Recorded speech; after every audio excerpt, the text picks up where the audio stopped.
We are continuing in the following chapter. You recall we finished chapter 31 and we're going on to chapter 32.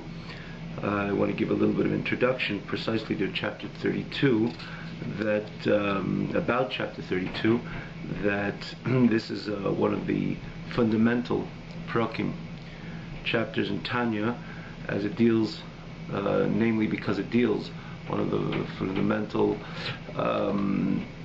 mitzvahs in the Torah. We know v'ahavta l'recha kamecha, love your fellow yid, fellow friend as yourself.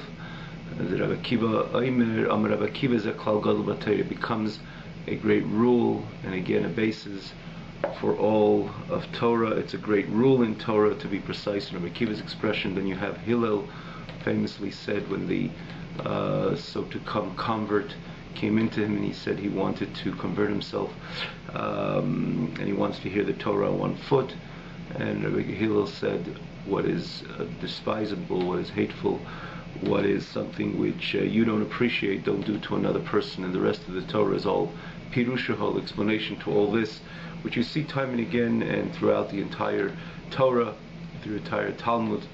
How Avos Yisrael, loving a fellow yid, another fellow friend, is something which is a davar yisodi, something which is a basis, a fundamental mitzvah in the Torah. And even we know that even the second Beis Hamikdash was destroyed, and not only that, it lasted, the Golus lasted unfortunately almost 2,000 years because of the senseless hatred which existed. So we understand from this itself, in other words, the people were adhering to the voice of Hashem when it came to other matters of Torah mitzvahs, learning Torah, doing mitzvahs, prayer, etc.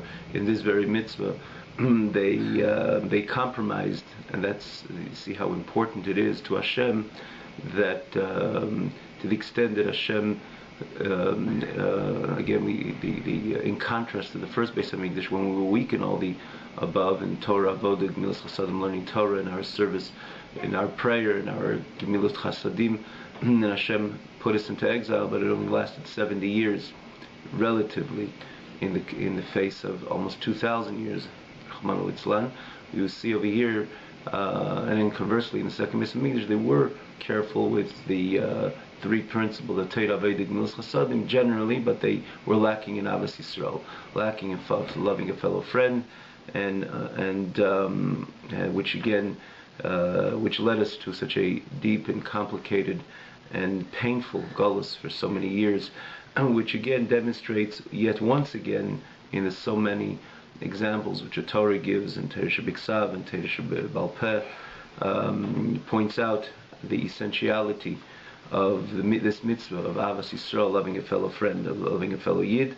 So famously that this Perek Lamed Beis, which is interesting also, its Leiv, we know it was with precision that it was placed at the 32nd chapter. The Leiv is the heart, which Avos Yisrael, again, an expression of love, is associated with heart. When it comes to, equally when it comes to loving a fellow yid, Ve'ohavta l'recha kamecha, Torah says, one must love, not only act in the not only act in the form of kindness via one's external expression, but it has to literally be an ahava, an actual love. So we will again. So that was the Perek Leiv in Tanya. But again, it's obviously there's a connection to the previous chapters, and we will begin Vihine, which is again right in the very beginning of the very beginning of the chapter. That's on the original text, page Mem Aleph. Zahad made a bracha. I would just point out that this chapter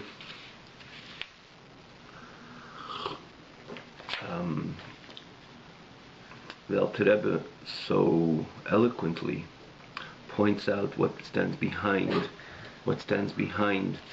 this mitzvah, and how we could perfectly make sense of the mitzvah, because it needs explanation. How can I expect a person? Torah says, "V'ahavta l'recha kamecha," love your fellow friend as yourself.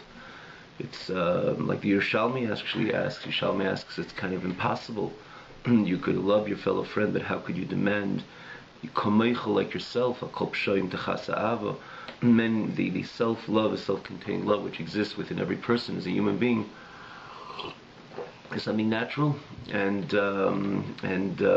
it's how could you demand and how could you expect someone to love a fellow friend exactly like yourself? Now, when Torah does asks that, Torah demands that, means it's becomes a practical, a pragmatic mitzvah, something which it is attainable, something which we can comply with 100%. If it wasn't so, if we didn't have the ability to love a fellow friend, kamocha, like one's own self, Torah would never demand it from us. And if Torah does, it means that we could fulfill this mitzvah, again, not only 90%, but 100%, love your fellow friend as yourself. So the Yerushalmi basically asks the question, Yerushalmi answers that another Yid is like another limb of yours. Another, like, for example, he gives the example that if a right hand, it's like a right hand and left hand. It looks like two entities. To a certain extent, it's two separate parts of the person, kind of even to the extent like two different two separate entities, again, to a certain extent. But it would be ridiculous if someone would do something wrong with his right hand, that the left hand would rebuke the right hand, like in any form or fashion. It would hit it or so, in a way of kind of rebuke. We don't think we're talking about anything serious, but the left hand wouldn't rebuke the right hand, and vice versa, because one would perhaps repent if he did something wrong, but he would not consider both hands, even though on the surface they can appear as two entities, because they're not. They're part of one person. And the same thing the Yerushalmi says, in essence, all Yidden are one entity, and therefore we ought to, and we can, and therefore we ought to love a fellow friend as yourself, because he is yourself. Now, but that itself needs explanation, and this is, again, the Alter Rebbe is going to explain this mitzvah in a very special way, I would add.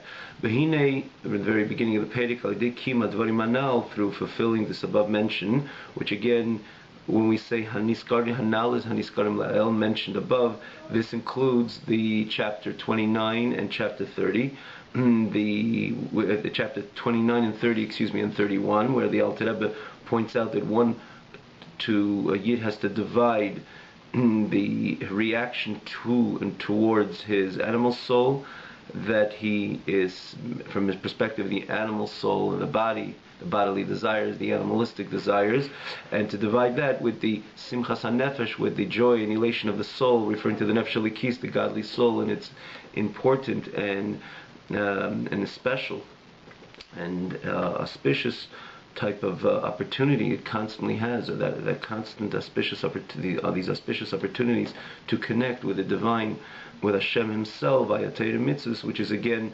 expressed namely via the decision, via the resolutions, or the resolute devotion, or resolute commitment of the nefesh elikis, of the godly soul, to divide the two. The nivza be'ein of nimas li's gufei, from the perspective of his body and his animal soul, is gufei nivza be'nimas be'einov. It should be ashamed. Literally, nivza means ashamed. Be'nimas be'einov meaning it is disgusted in his eyes. It's nimas is mi'us. It's abhorrent in his eyes. Would mean to say that from the perspective of his body, which constantly sends the messages, the bodily and the animalistic messages, that arouses in the person a certain bizayon, a certain shame, and a certain the body and his nefesh bahamis are nivza, means say it's in his eyes, be'einav is in his eyes, it's shamed, it's shameful, it's something which is disgusted with him, because they constantly disturb, they constantly send signals which are contrast to the signals coming from the godly soul. And the joy, where should there be joy invested? The simcha should be invested in simchas hanefesh, should be invested in the simcha of the soul, levada, solely, which means the simcha. Any joy should be the investment of, the joy should be invested in soul, in soulful experiences, the soulful ability to connect to HaKadosh Baruch Hu via the Torah mitzvahs. That's where the joy should be expressed. So again, to dividing the two dividing the two, mitzat haguf, the understanding that there's two entities, there's the body and the nefesh habahamis, and then the godly soul. Again, one could look in the previous chapters, and starting from Chav Tes, in this particular message, Chav Tes and Lamed, and then Lamed Aleph, which the Alter Rebbe says not to mix the two expressions, the two feelings, the condescending and the deriding of the body and the animal soul, again, as a result of it sending signals which are contrary to Ratzon Hashem, try to drive us towards the bodily, towards the animalistic, and to that, to express a nivze be'eino of nimas, like it says, a leiv nishbar v'nitke. These are psukim which are taken from Perek Nun Aleph of Tehillim, the famous Perek Nun Aleph of Tehillim, where the Alter Rebbe, again, the Alter Rebbe points out the importance of this nivze be'ein of nimas, the importance of leiv nishbar v'nitke, the broken heart, the broken spirit, which brings down the chutzpah, the audacity, the constant audacious expressions of the nefesh habahamis. One could look, and then in the simcha to understand. No, I have the ability. Remember, if we learned the previous chapter, namely the last chapter. No, I have the ability. I will not yet. My spirits will not be solely down, because the looking down or being mevaza, being shameful in my eyes, and this broken heart or broken spirit is only from the perspective of my animal soul and my guf, my body. But I have so much to be rejoiceful with, which is the simchas nefesh, because from the perspective of my nefesh, I can connect on a constant basis to HaKadosh Baruch Hu. As he says, he explain the word tshuva. I have the ability to return, tshuva in the context of return, to literally become one with my Creator in the same fashion as I was one with my Creator prior to my neshama coming down into this world. So this is the true joy in uplifted spirit and elation, which the joy in the nefesh, despite not getting rid of his animalistic temptations and his bodily desires, yet I could stay focused and express true, genuine elation when it comes to nefesh, when it comes to soul, anything which is associated with the experience and the signals of the nefesh and the experience of the nefesh as it connects itself to HaKadosh Baruch Hu. So when dividing this, and again, one could look at the previous chapters. You have it on Tanya. You could put in a link. The word Tanya, you find all the previous classes, and again, more in an organized manner via the website tanyaonline.com, where everything is, where all the prakim, all the previous chapters are clearly divided and laid out in a way that it's easy access to them, and they're divided and compartmentalized with chapters, and then every chapter there's different classes per chapter, but again, very Baruch Hashem, very neatly organized. And namely, there you have it with the text, that you can follow along with the text, the classes with the text, so you can look at this message so clearly. And as the Alter Rebbe expands on this and expounds on this in the previous chapters. So based on this, when we fulfill this above mentioned message, which is namely this elaborated on in the these previous chapters. Again, Chav Tes 29, 30, and 31. Harezu derech yishara v'kalo love lideki mitzvahs v'ahavta l'recha kamecha. This is a straight way and an easy way to come to the fulfillment of the mitzvah of ahavta l'recha kamecha. Love your fellow friend as yourself. L'chol nefesh miYisrael, to every Jewish soul. Migadol v'ad koton, from great to small. To no exclusions. Love, when Hashem says "V'ahavta l'recha kamecha," love every yid, love your fellow yid as yourself. It means every single yid, not necessarily a great Talmid Chacham, a pious Jew. Migadol v'ad koton. Torah made no exceptions at all. V'ahavta l'recha kamecha refers to recha, which is a yid, and therefore it's migadol v'ad koton. But through the above mention, the message, if we internalize and we exercise and we execute this message, so this becomes a straight way, an easy way to fulfill this mitzvah. And again, why do we need ease, and why do we need something to explain as this mitzvah? Because on the outset it's difficult. You can, as we mentioned before, as the Yerushalmi asks, you could tell a yid, Eibishter could command us to love a fellow yid, but how could you say kamecha? How could you say to love him as you're like yourself? It's interesting just to note, heard a saying, I forget it, I think it was the Ruzhiner, one great tzaddik, he had the question the other way. It's interesting, he had the question the other way. I believe it was the Ruzhiner. He was once reading this pasuk, V'hafta l'recha kamecha, so the Yerushalmi asks, how could you love your fellow friend as yourself?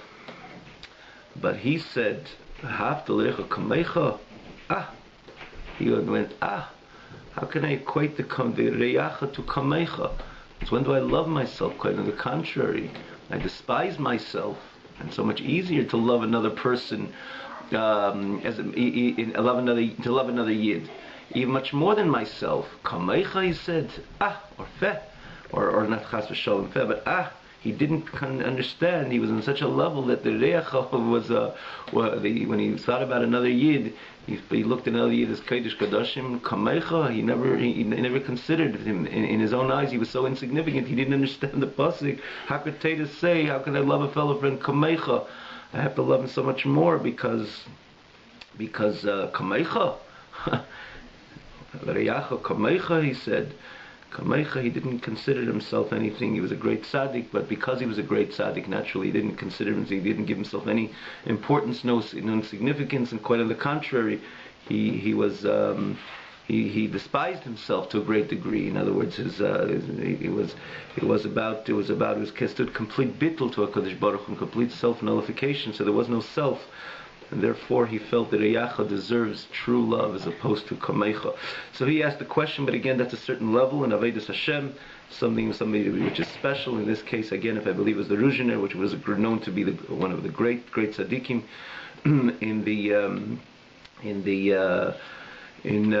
which again lived in the last 200 years, about 200 years ago, 180 years ago. In any case, but the Torah demands from us to love every yid and Migal Vat Katan. Again, how do we do that? So based on exercising and implementing this message of these previous chapters, again, the Nivza Be'ein of Nimos from the perspective of the body, and the true joy and elation is from the perspective of the soul. This becomes a straight way, an easy way. Right, an easy way to fulfill this mitzvah because his body is disgusted and is abhorrent by him, and conversely, from the perspective of the soul, who knows, who could identify, who could pinpoint its greatness and its virtuous, exalted state when you're in its source, in its roots, Belikim Chaim, in the life in the God, which is called the God of life. Who could ever say that I know the nefesh of this person, what level it is? We know that every single nefesh stems from HaKadosh Baruch Hu b'chvei devatzmei. The pasuk says a nefesh, a lekis, a godly soul is a chelik elakamimal. It's a pasuk which says it's a part of HaKadosh Baruch Hu. And when you look at another yid, and when you know that he has a neshama, so you have no idea, because we cannot identify the greatness of HaKadosh Baruch Hu, and we cannot identify the mile of HaKadosh Baruch Hu, so you cannot even reach or adequately comprehend, even not adequate, and there's no comprehension, there's no understanding, we have no way to identify and say, I know how the level of this neshama. Who could know the level of a neshama? When you look at another yid and you perceive the other yid, because from the perspective of his neshama, his soul, which is soul is a part of God, and just like we have no understanding, the gdula, the true essential greatness and virtue of HaKadosh Baruch Hu, so too we have no way to truly comprehend or attain the greatness of and the maila and the virtue of a soul as it's in its source, from the perspective of its source of B'sharshe, it's in its source and its root, and again in HaKadosh Baruch Hu himself, which is called Elokim Chaim. B'shigam shekulim mas'imeis v'agav av echad l'kulano. We're all mat'im, in other words, from the perspective of that, we're all part of HaKadosh Baruch Hu. And when you're dealing with HaKadosh Baruch Hu, there's one God. So in essence, From that perspective, it's a one entity. It's a one entity of Yidden. Va'av echad l'kulanu. It's one Father to everybody. Because from the perspective of us being a chelik l'kamimal, a part of HaKadosh Baruch Hu, we're kulon mas'imes. They're all on par. Because again, there's one HaKadosh Baruch Hu, so there's one entity of Yidden. And therefore, no one could tell a brother, for example, you don't look like me, and therefore, that is more mine than yours. That's a nonsensical statement. Because the Av, if it's a true biological father, he's a father exactly from the perspective of the connection of two children to a father. From that perspective, Kula Masimas, they're all on par. They all have the same connection to that Av, to their father. And again, it would be an absurd statement says you do not behave or you don't look like me. Therefore, my father, I'm more son to my father than you are, or more daughter to my mother or my father than you are. It's not a correct. It's incorrect. It's not true, and it's incorrect. Naturally, it's an untrue statement. Naturally, it's an incorrect statement. Naturally, it's a nonsensical statement. It's an absurd statement because mitzat from the perspective of Av, this being a father, and if he's a biological father, he's a biological father to every one of his children equally. Kulon matimot. Similarly, when it comes to HaKadosh Baruch Hu, there's no one can say that, well, you don't look exactly like me, you don't do exactly like I do, therefore the Av, which is HaKadosh Baruch Hu, is really more my father than yours. No. Chas v'shalom, it's wrong, and it's fundamentally wrong, because we're dealing with the Yid. Not again, the Yid does not begin from what he does and how he performs and what he observes.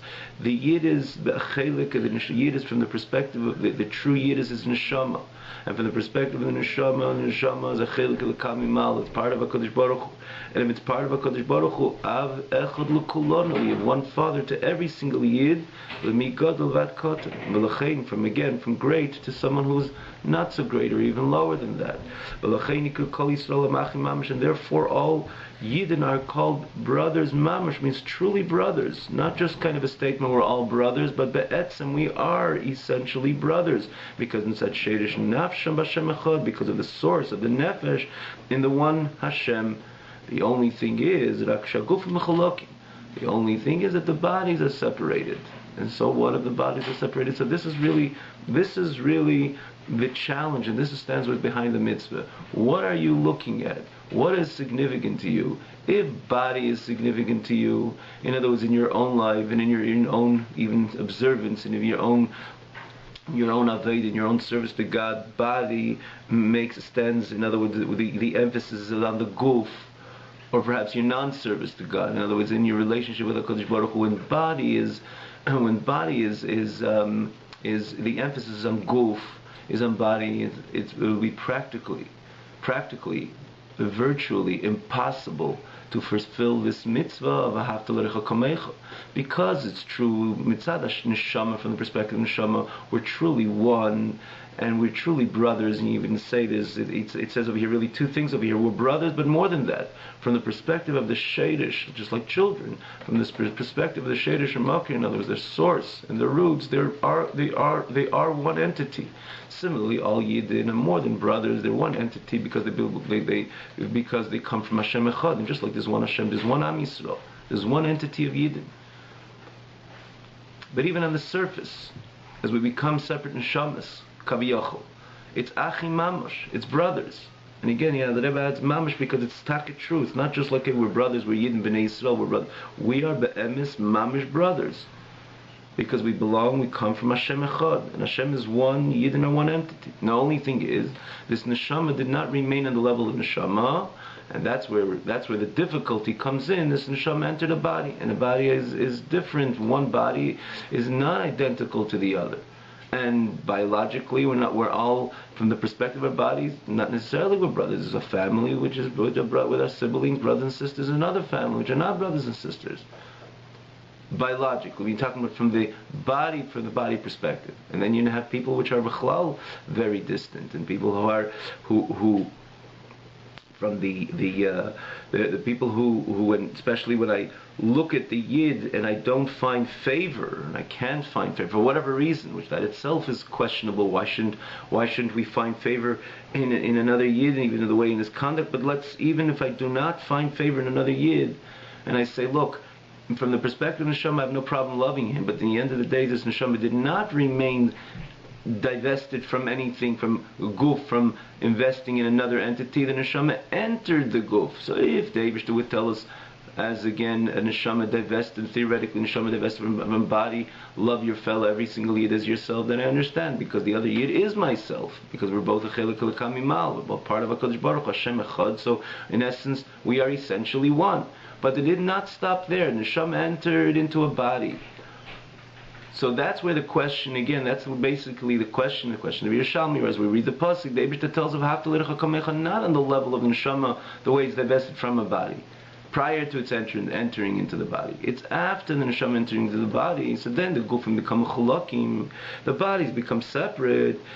So that's where the question is. So I understand this again from the perspective of the Neshama, but the Neshama entered in the Guf. When Neshama entered the Guf, then the Guf is mechuluk, one body is different than the other. Very different than the other. So how could you expect me to have Ahavas Yisrael, to love the Yid, another Yid, in the same way that like I love myself after the Neshama entered the body, where from the perspective of the body, the Guf mechulakim, and then this is what Alter Rebbe says, this is the very challenge. Are you a Yid what stands as a primary focus, your primary focus, and what is the primary, what is virtuously primary to you, what is your initial focus or your emphasis? What is the emphasis of that? What do you place emphasis on? If you place emphasis and this is what is important and significant to you is guf, is body, you will never be able to fulfill this mitzvah bishleimus in its complete manner. You'll be able to perhaps do a favor to another Yid, think about another Yid, talk to another Yid, kind words, but to love a Yid like yourself, it would be impossible, because you're looking from the lenses, you're looking from mitzvah guf, from the perspective of body. From the perspective of God, body is guf mechalokim. But if you look from inside the neshama, in other words, what is a primary focus to you, which stands what is your superiority, what is a primary focus in your avodah, in your service to HaKadosh Baruch Hu, is your neshama. You're a neshama Yid. So then you will look at the other Yid, the same thing, with the lenses from a neshama to another neshama, and then you will be able to fulfill this mitzvah 100%. And not only that, it wouldn't even be a challenge nor a question, because from the perspective of the neshama, we're achim mamish, we're true brothers, and not only true brothers, nor kulam asimis, we're in essence, we're all one. So this is the challenge, and this is why the Alter Rebbe connects it to the previous chapters. From Yitzhak Agul, from the perspective of body, there has to be nivza bein of nimos, like it says, the Alter Rebbe, like David HaMelech said in Kapitel Nun Aleph, that there's the leiv nishbar, a broken heart, and a broken spirit, and as you look down in a condescending fashion, and anything which is associated with the animalistic desires and your bodily drives, and it becomes nivza, it becomes shameful and abhorrent. So the guf is the contrary. You find a disturbance to you, and you look down upon, and again in a condescending manner. You don't give significance, you don't give priority to guf. And where's your simcha? Your simcha is simchas hanefesh. Your joy and elation, where your ecstasy is anything in soulful matters. You're the individual which can keep this from mitzvah perfectly, because you're a neshama yid, and what's important to you, what's significant is neshama. Where do you rejoice? Not in yoni aguf. You rejoice in Yoni Neshama. You rejoice in anything associated with soul, not in anything associated with guf, with body. Quite on the contrary, from the perspective of body, it's nivza bein of nimas. You shun the body. And again, we don't mean to say expressions of mortification, you got to deal, you have to take care of your body, but in the context of significance, you shun your body. And its nivza becomes shameful and hate and disgust and so on. Like again, the Alter Rebbe elaborated in the previous chapters, because it sends all these signals based on, again, the Aveda between man and his Creator. It sends its signals which is contrary to my mandate in this world, in learning Torah and doing mitzvahs and making this world a home and abode for HaKadosh Baruch Hu. Therefore, it's nivza bein of nimas. But because when that's your focus in your relationship with you and HaKadosh Baruch Hu, but in the end of the day, this is what this is what you prioritize. You prioritize soul, because if you have simcha, you invested in soul. If simcha becomes simchas nefesh, anything associated with guf and nefesh bahamis, you shun. Because you're such a yid, which you're expressing again these expressions in your relationship with HaKadosh Baruch Hu, that makes it attainable to you. Not only attainable to you, but easy to fulfill this mitzvah of ahavta l'recha kamecha, looking another yid, loving another yid as yourself. Because if you prioritize guf, if you prioritize guf, and guf is important to you, and guf is significant to you, so then if guf is important to you and guf is significant to you, then you'll never be able to fulfill this mitzvah. Because guf and mechalakim, in the respective of the Yiddish body, it's a different, because the neshama they invest in the body, and the bodies are taka different, the different personalities. Like Gemara says, ein day same shabbos, two people are not the same. No two people are the same. But if you're looking from the perspective of guf, true again, and if you're looking from the perspective of guf and mechalakim, they're divided. So you can't fulfill this mitzvah because you're a guf yid. This is what's significant. This is what you prioritize. If you're a neshama yid, your simcha, wherever you have simcha, and you have contentment, it's about soul contentment, means to say you're a neshama yid. You look at another yid, you're looking straight as a neshama. You're looking straight as a neshama, there's no question. It's not only kishara becomes a kala, it's not only straight, it becomes kala, it becomes easy. Because if you're a neshama yid, you look at the other yid also as a neshama. And from the perspective of neshama, we're all brothers, and more so kulam masimus, we're all one. Essentially one, because we have Avech L'Kolon, Hashem Echad, and Am B'nai Yisrael are one. And that's what he says. Those who make their bodies, and then anything associated with body, a main factor, and the soul becomes secondary. It's not that they don't give any attention to their soul, but nafsham becomes tfeila, becomes secondary. The Rebbe says you will not be able, you'll not be able to have true love and true brothership or friendship or a brotherly love and a brotherly affection to another yid, a true brotherly love and a brotherly affection between you and the other yid. Everything will be dependent what he contributed to you. If he helped you, you love him more. If he didn't help you so much, you love him less. And what's the you in this case? If he helped, if he did a favor to you, which means he contributed to the contentment of your body, and that's what makes you happy, because you're a guf yid, your nafsham, your nefesh is secondary. So if he did something good to you as a guf, then you'll like him a little more. And if you did something less to you, and maybe even took away something or minimized something which contributed to the contentment of your guf, you'll naturally love him less, because you're looking through the lenses of guf, because you're a guf yid. It's not that you're not a frum yid and you don't give attention to your nefesh, but your nefesh is tfeila, it's secondary to your guf. Your guf is a priority. And if your guf is a priority, you'll never be able to have a true, genuine, authentic love to another yid. Because guf and mechalach, from the perspective of guf, the taka is separated. Every yid is separated.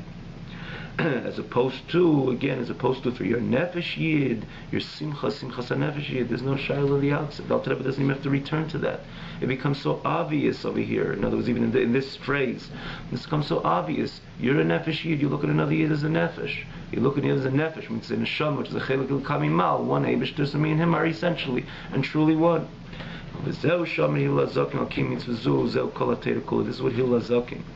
the famous Hillel, which said on this mitzvah, again getting back to the story when to become convert came into Hillel, and he said he wants to learn the entire Torah on one foot.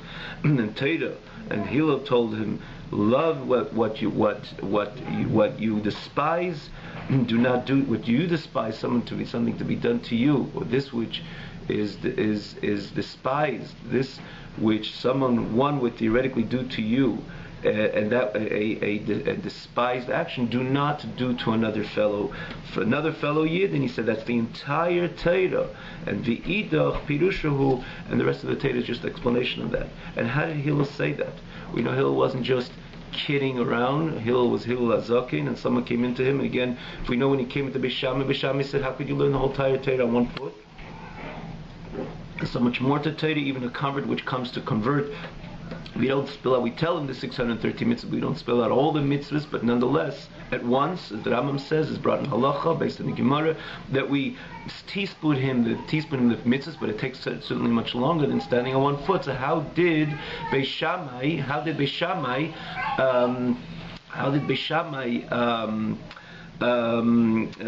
did Beis Hillel again? So that's why Beis Shammai said that I cannot teach you the entire Torah on one foot, and it made so much sense.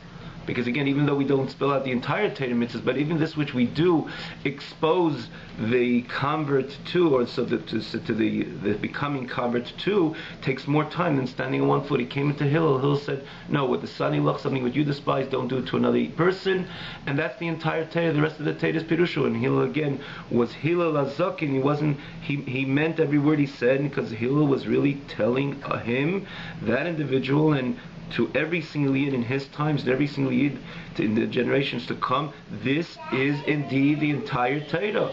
Kol ha-Torah kula. This is indeed the entire Torah, and the rest of the Torah remains Pirushahu. Explanation to this, based on what we just said, we can understand what Hillel, the message of Hillel, because he said, "V'sheish kol ha-Torah kol ha-Torah." What is the foundation and the source and a basis to the entire Torah? What is the point? What is the objective of Torah? That the person should prioritize soul over body. The body wants to sleep. The soul, the message of the nefesh says, "No, we're going to get up and serve HaKadosh Baruch Hu." The body wants to be lazy, and says, "No, put on tefillin, wrap yourself in a talus, daven. No, I want to daven a little faster, and I don't want to pay the attention to the Pirush Hamilas. I'm a little laid back." No, the Neshama's message says no.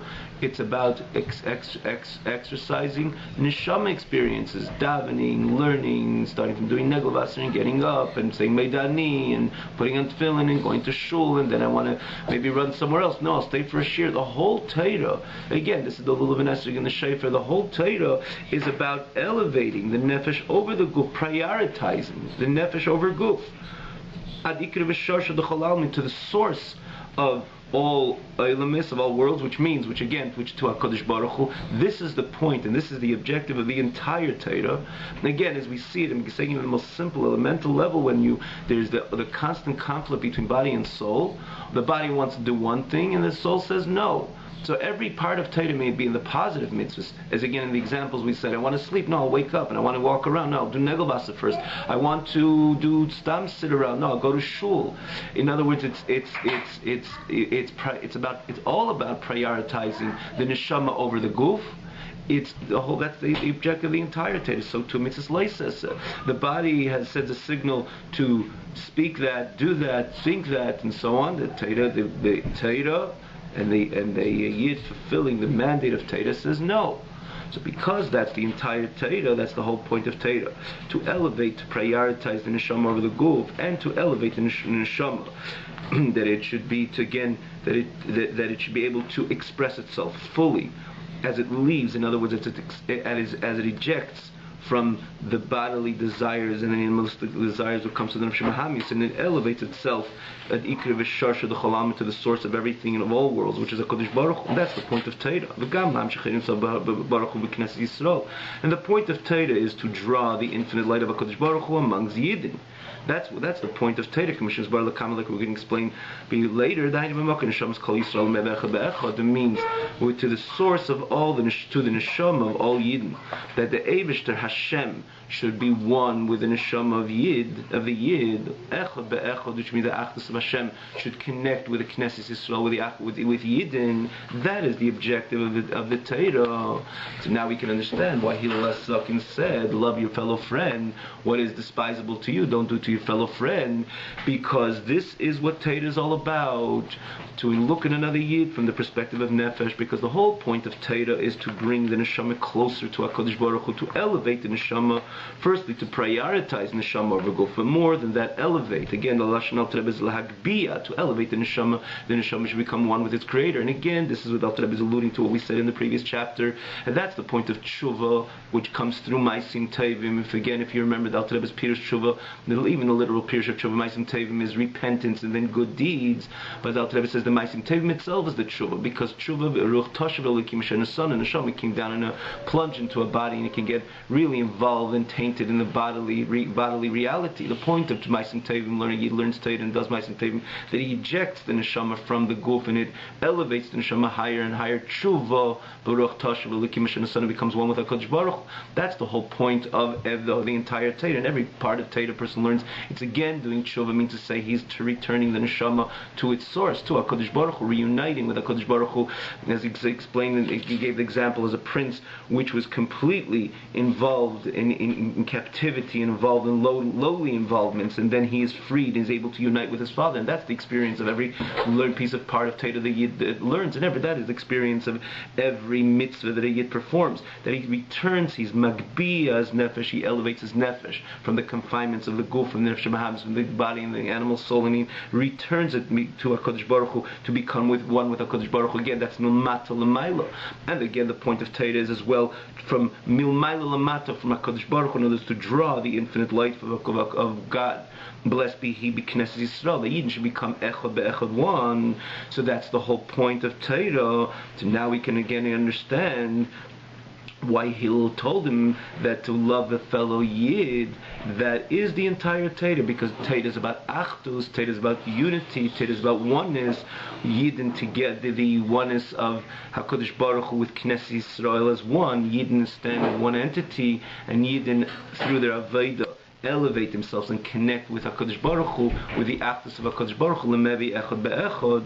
So when you do to another person which is despisable to you, you're demonstrating pirud, every disunity, anything which is just the opposite of echad be'echad, the oneness which is expressed constantly through Torah. So that is what Hillel said. You be careful in Avos Yisrael, because Avos Yisrael is about Achdus. That is the Pirush Kol HaTorah Kula, because this is what Torah is about. Mevi Echad Be'echad, about all about unity, all about oneness. V'lo sheyesh pirud chas v'shalom min neshamis. Not when there is separation among neshamis. D'kutzah brichu leisharya v'asar pogim, because HaKadosh Baruch Hu will not dwell in a place which is blemished, where there's this unity, and because HaKadosh Baruch Hu is not coming there, so you're, from his perspective, a great perspective and point of view, if you don't excel in the mitzvah of Avos Yisrael, then you find that you're going to do all the other all the other commitments, you're going to excel in the other commitments of your learning Torah and performing mitzvahs. You're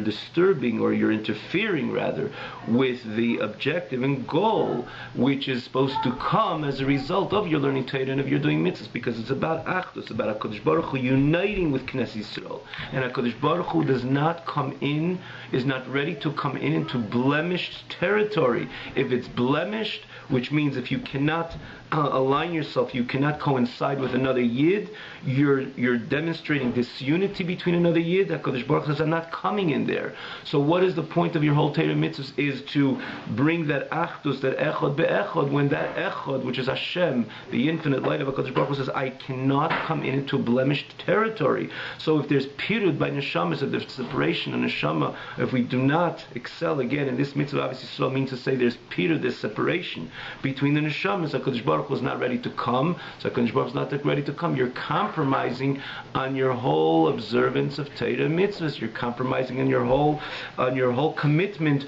to your learning Torah, of your doing mitzvahs, or the objective of the goal or the result of what you're accomplishing through your learning Torah and doing mitzvahs. Which is again, it's about mevi echad ve'echad, and that echad is not ready to come into a blemished, again, in a place where there's no unity. And that's what he says. And therefore, again, Hillel Zaken said, excel in Avos Yisrael.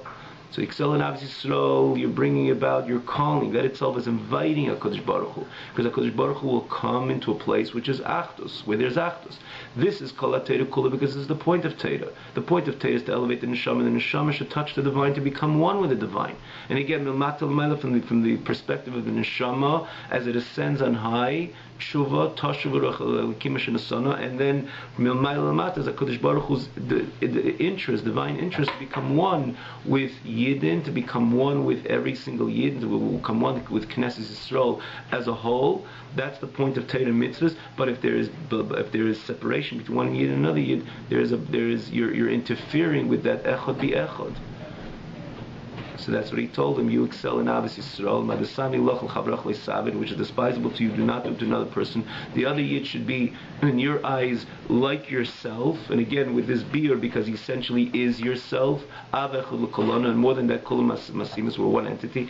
That's the greatest invitation that HaKadosh Baruch Hu, wanting again to connect, to be echad be'echad with us as Knesset Yisrael collectively and individually.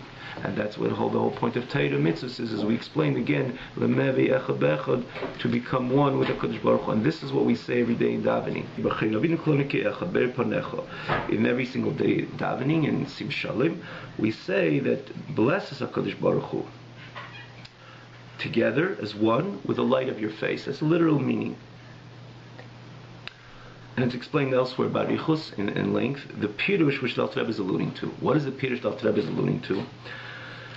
So the literal meaning is that the message which we're asking Hashem, Barcheinu Avinu, bless us our Father, Be'er Panecha, with the light of your face.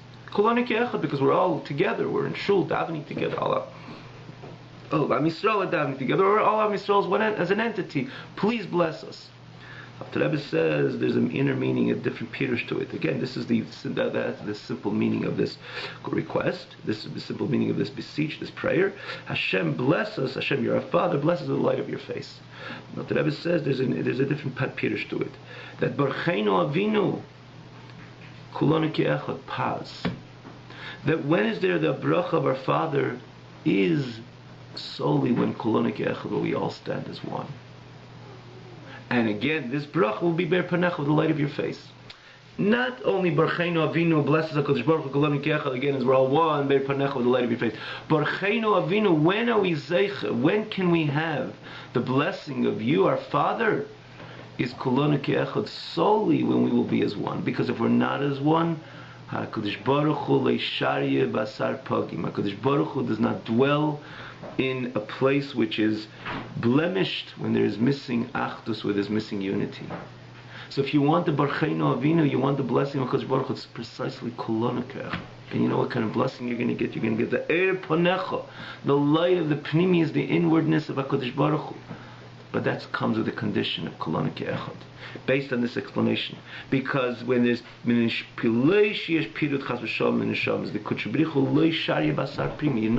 he's not coming. You could be the greatest frume Yid. If you're involved in any pirud, in any machlekes, if you're involved in any disunity among one Yid and another Yid, or one group and another group, you might feel, or you might believe that you're drawing HaKadosh Baruch Hu into your neshama, into your system, again, individually and collectively as a community. But truly, the opposite is true. Because HaKadosh Baruch Hu does not come down. Similar, and again, very similar to what we said, this first Beis HaMikdash, there was problems. There was problems in the most grave Avedas. Gila Arayis, Shvichas Damim, the big three Avedas even, as the Gemara tells us. And then HaKadosh Baruch Hu exiled the Jewish people. 70 years later, they were back home. We built another Beis HaMikdash. The second Beis HaMikdash, it says, at the end of the second Beis HaMikdash, quite on the contrary. They were Talmidei Chachamim, and they learned, and they davened, and they stayed away from Avedas. But because of the Sinas Yisrael, the baseless hatred, they could not unite. One Yid could not unite or adequately unite with another Yid. One community could have not adequately unite with another community. So they just put a blockage.